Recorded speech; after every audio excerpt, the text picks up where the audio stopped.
Hi, if you're the CEO or you are a C-level executive within your organization, I want to talk to you just for a second.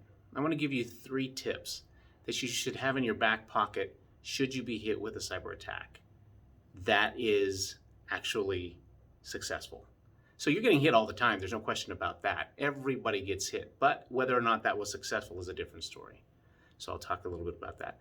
My name is Castro. I am America's favorite cybersecurity expert and the owner of Freedom Managed Services. So I want to talk to you about what happens after somebody gets hit with a cyber attack. We've seen it so many times, so just kind of give you a little bit of a heads up as to what to look for before something like that happens to you.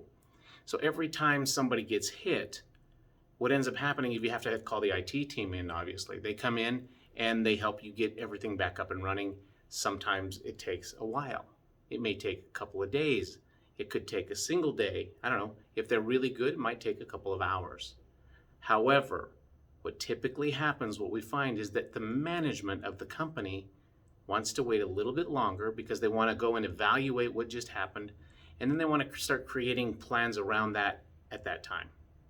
That is a bad thing to do. And the reason for that is because you're going to start to lose customers. That gives them time to go look somewhere else. The second tip is, regardless of how fast your IT team brings everything back, it could be an hour. And believe me, I know how long that feels and I know what that takes. They're going to be really happy if they get you back up and running in an hour and everything is completely normal again. Your IT team, they're going to feel great. I know what that feels like. However, you as the CEO and your customers who are also CEOs of their business, that's not what they're thinking. You're thinking, why did this happen in the first place? What you lose there is trust, and that's the one thing that's really super hard to get back. And then the last thing is that you have laws. We have laws in every single state. You'll have to know what your laws are wherever you are, and you have to abide by those laws, especially if you get hit with a breach like ransomware, because now you have to tell everybody that was affected, your clients, your vendors, and anybody else that was affected by that breach.